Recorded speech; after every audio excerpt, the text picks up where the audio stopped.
What's up, y'all? This is Coach Tiff, and I am shooting some final scenes for our upcoming vlog.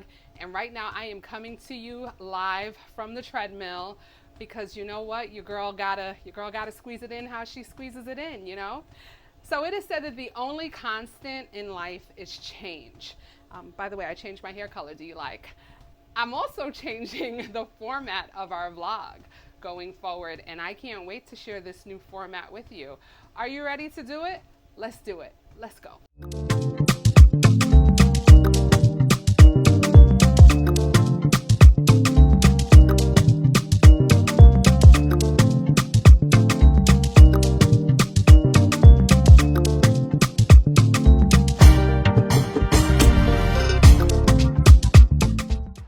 Welcome to the Beyond RCM YouTube channel, your one-stop destination for all things healthcare. I am so excited to share all the cool updates we have in today's episode. Even more excited that the weather is finally changing in the state of New York. Let's kick things off with our evolving topic.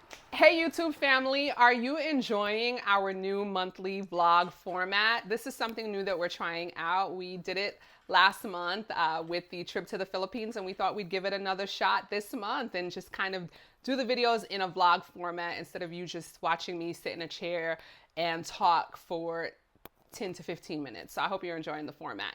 So one thing I want to introduce in our new monthly vlog format is where we talk about an evolving topic that's going on in the news as it relates to the healthcare industry. And the evolving topic that I want to talk about is the recent news that came out about 2 weeks ago, where Administrator of CMS, Dr. Mehmet Oz, announced that CMS is going to be ramping up its audits of eligible Medicare Advantage plans. So according to CMS, overpayments to Medicare Advantage plans account from anywhere between $17 to $43 billion annually. And these overpayments come from, according to CMS, risk adjustment coding where, diagnoses related to different chronic diseases are frequently reported, upcoding, things of that nature that generally support Medicare managed care plans getting higher funding from the federal government. According to CMS, they are going to ramp up their auditing efforts. They are going to staff from 40 coders currently to up to 2,000 coders, which, by the way, when I was reading that on CMS.gov, I was just like, how does a company like CMS, where Medicare is like across all 50 states, have only 40 coders? Like, I found that to be a little weird, but okay.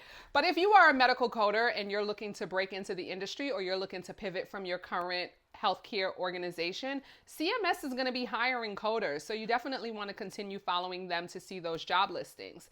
CMS is saying that they're going to address a backlog that goes as far back as 2018 through 2024, and they plan on fast tracking those audits.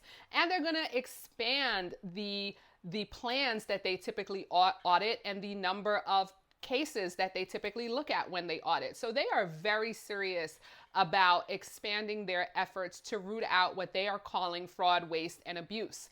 And if you are a medical provider or you work for a medical provider, you're probably saying, well, how does this affect me if they're going after the managed care plans? Well, I'm glad you asked that question, because you, the provider, are the ones that's providing the services and the documentation that the Medicare managed care plan is then feeding over to CMS. So if there are gaps in that documentation, if medical necessity was not properly substantiated, if the documentation is poor, ultimately that plan is likely going to come back to you, the provider, and ask for money back.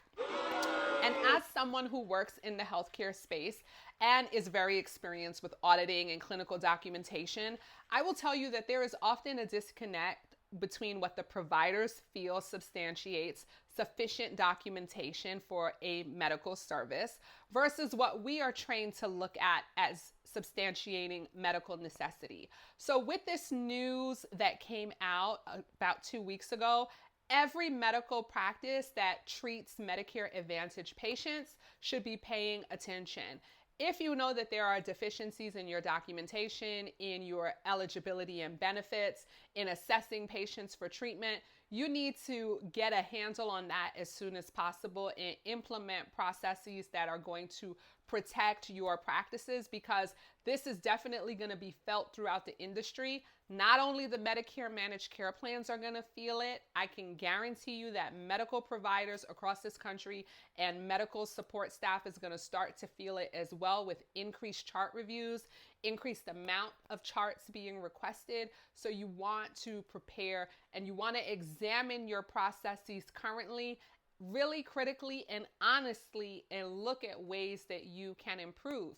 And again, to my medical coding family, this is a wonderful opportunity for you guys to explore employment with an organization like CMS, because they are looking to expand their coding staff. They're looking to fill about 2,000 positions. So that's really exciting for medical coders. Not so exciting for Medicare Advantage plans and medical providers. But I do think that it is important that we remain vigilant about rooting out fraud, waste, and abuse, because we do have the most expensive healthcare system in the world, and yet we also have one of the poorest outcomes when we look at our healthcare system and how much we pay for healthcare and our health outcomes that result from the amount that we're spending on healthcare. So there's definitely much room for improvement. I'm going to continue to monitor this story, and I will post updates on my YouTube channel in the form of shorts, or on LinkedIn if you follow me on LinkedIn. But yes, CMS is not playing. They are ramping up their audits, and everyone needs to be prepared. And most importantly, everyone needs to be compliant. Thanks for hanging out with me on this evolving topic segment of our monthly vlog. Hey, what's up? Just stopping by really quick to make a quick ask. We've been reviewing our data analytics, and we've noticed that we have tons of new individuals checking out our channel, which is geared towards all things healthcare. However, many of our viewers are not subscribed to our channel.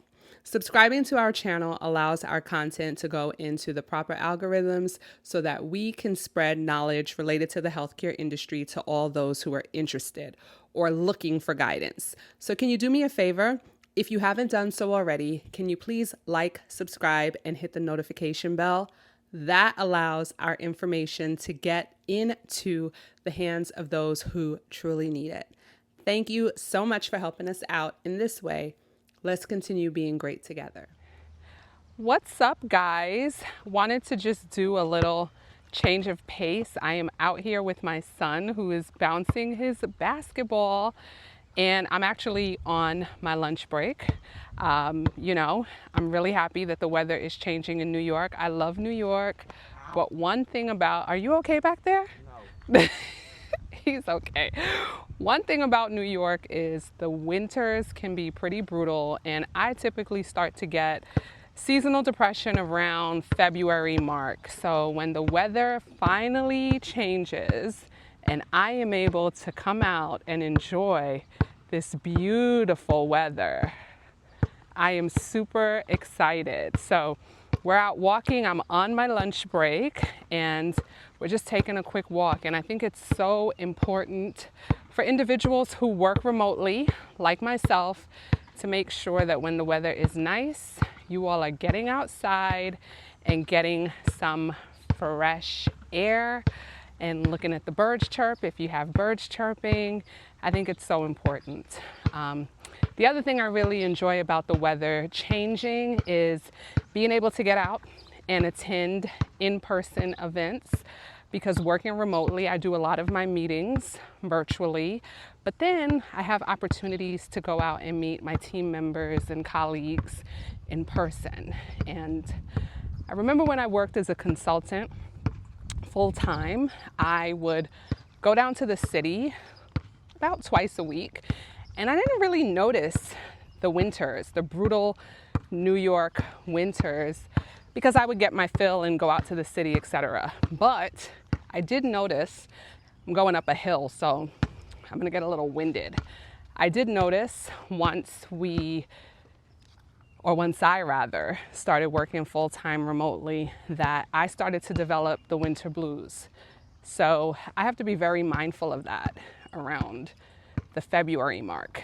I think this year, my husband and I, we started going outside and walking like as early as late March, just to get out of the house and get some air. So the cool thing is when the weather warms up, we get out more, and I also get to hang out with friends more. You want to get out of the house more because it's not so cold outside. And one of the things that I had the opportunity to do was attend AAPC's Maynia in person a couple weeks ago. Now, not only did I attend in person, I actually got the chance to do 2 seminars. I did 2 back-to-back seminars. One was a seminar on mastering insurance audits, which, by the way, if you are interested in learning how to master insurance audits, check out my masterclass on the Teachable platform. The other workshop I did was on 10xing your productivity and leveraging AI in healthcare. And I am about to show you a clip from that seminar. The free version of ChatGPT to help me draft a very comprehensive appeal letter with credible references. Best practices, like I mentioned, be clear, be structured, be specific. As you are prompting your GPT, let them know, I want sources from regulatory agencies. If you want a source from CMS, say CMS, say HHS, say NCCI. Tell them the agency that you want to get the references from, because it will pull that information for you and you'll be able to then review that information and vet it for accuracy.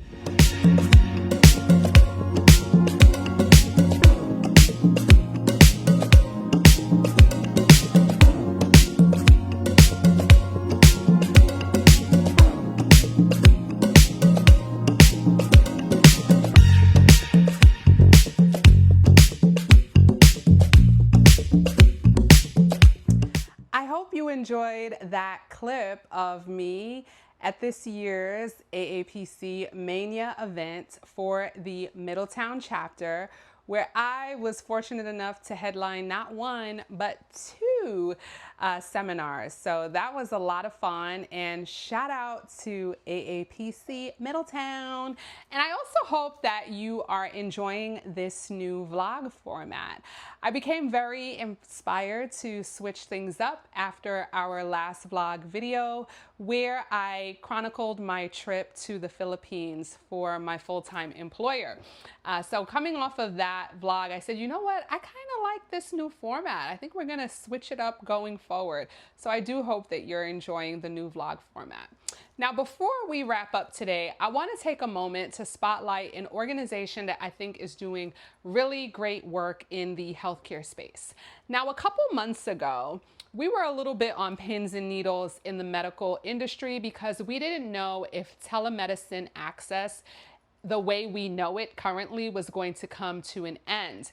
Telehealth previously was offered in a very limited structure, and with the COVID-19 pandemic, the whole concept of telehealth exploded, and with it became a tremendous opportunity for individuals to get access to care.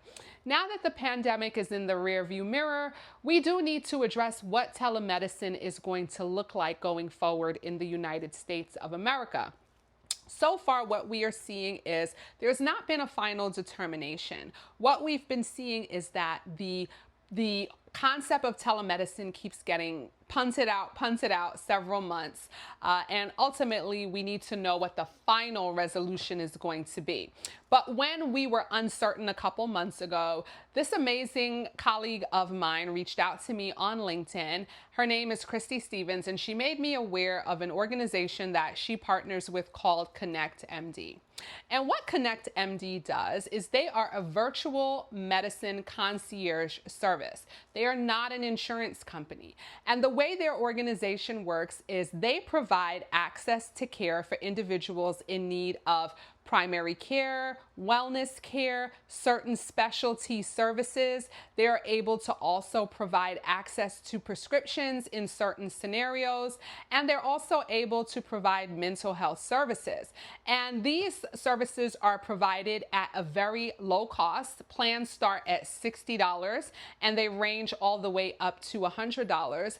And these plans are available not only for U.S. citizens, but individuals who may not be citizens in the United States of America, but they have a medical issue that they need access to quality care on. Now, it is very important to note that in the United States, there are roughly about 25 million citizens who do not have access to medical care. So I'm not even talking about individuals who are not American citizens. We're talking about American citizens under the age of 65 that do not have access to quality health care. And while the ACA was introduced, oh my goodness, like over a decade ago, and I can't even believe it's been that long, and the intention of the ACA was to address the need of Americans having access to care, there are many challenges with the ACA. The biggest challenge with the Affordable Care Act is the fact that it can be quite costly. Not only are you going into the marketplace and purchasing insurance that you're going to need to pay a monthly premium on, but you're also in many instances going to need to meet an out-of-pocket deductible or co-insurance before your insurance company is even going to start paying any of your services 100%. So many individuals working who do not qualify for Medicaid, they don't find the ACA as a viable option because it's just too expensive. That is where organizations like ConnectMD can fill the need, providing access to care for those who need it. So again, I'm going to send some information in the description of my channel. I'm going to leave some information in the description of today's video.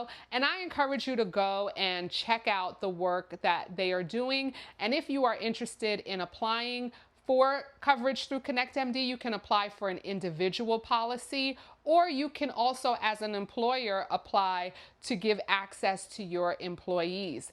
And we know that with everything going on right now, especially with Medicaid being a top item on our president's big, beautiful bill, we know that cuts to Medicaid will likely result in less expansion of Medicaid and will likely put even more individuals out of the realm of having access to healthcare insurance. And that's why organizations like ConnectMD are so important, so that individuals are able to get the access to care that they need. So again, I'm going to put that information in the description. I encourage you to check out their info.